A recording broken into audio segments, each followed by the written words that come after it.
Senator Cory Booker is a Democrat from New Jersey. As you just heard, he questioned Judge Jackson during her hearings before the Senate Judiciary Committee. And, of course, he voted to confirm her today.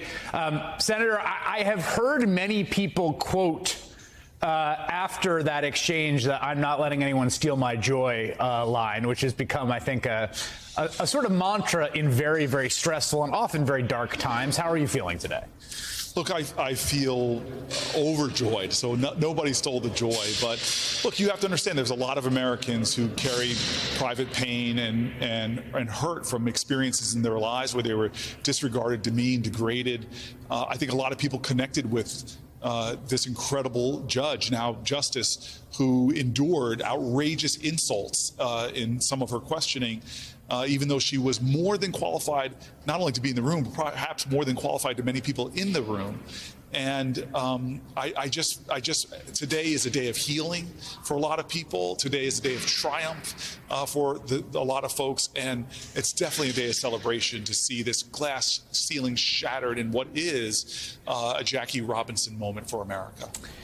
You know, I think it became clear. I don't think there was a ton of suspense about whether she would get all 50 votes of the Democratic caucus. Particularly Manchin came out and said so, but I think there wasn't a lot of fear about that. There was, I thought, genuine suspense about whether she would get any Republican votes. And she did get 3 Republican votes. It struck me as quite significant that she did, that this was a bipartisan vote. What did you think? Were you surprised by that? Are you grateful for those votes?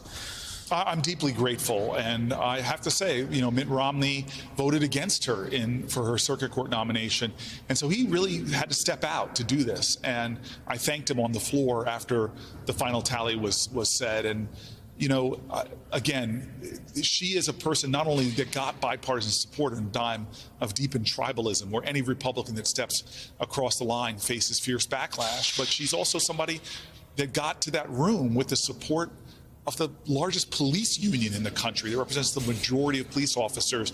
You had conservatives coming out, not just to endorse her, but even, and I read from a conservative columnist that said, I wouldn't support her, but the attacks on her are demagoguery and wrong. So here's a person that just is so qualified. I mean, that's the thing about her. She's so extraordinary.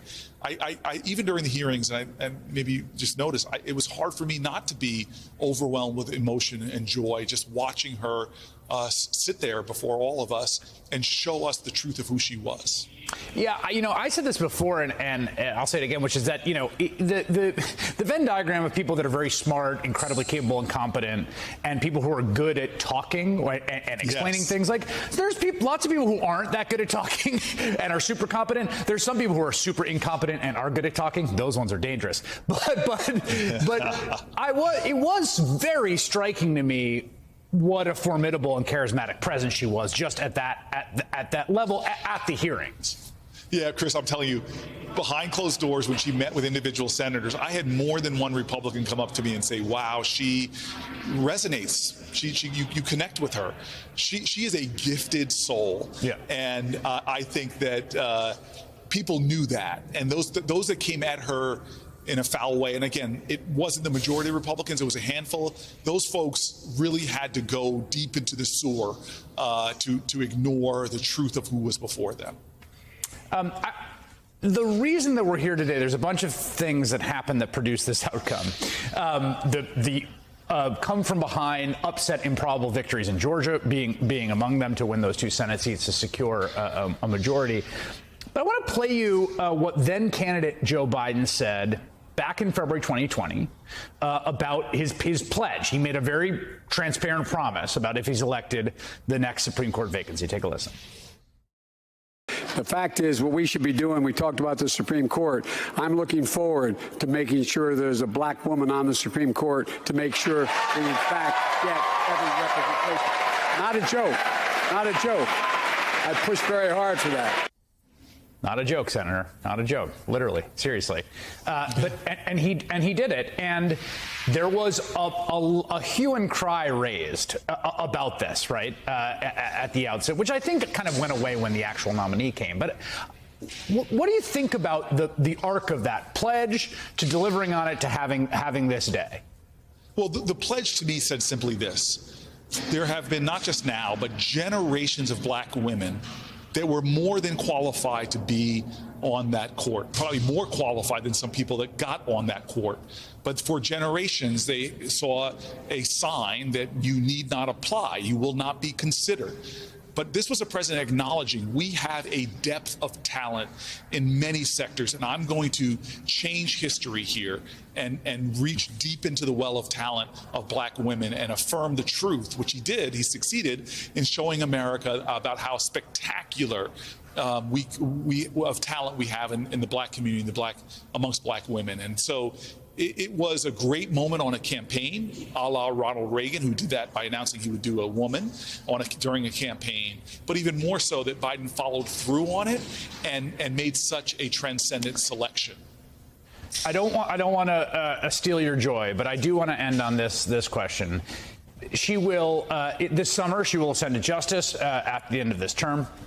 She will be in a minority of 6-3 in terms of the nominees in the court. We don't know what will happen in any given outcome.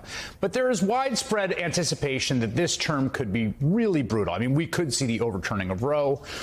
You sit on the Judiciary Committee. What is your message to progressives, to Democrats, about how to think about this court as we prepare for a series of decisions that could have truly, truly ghastly impacts on people's lives?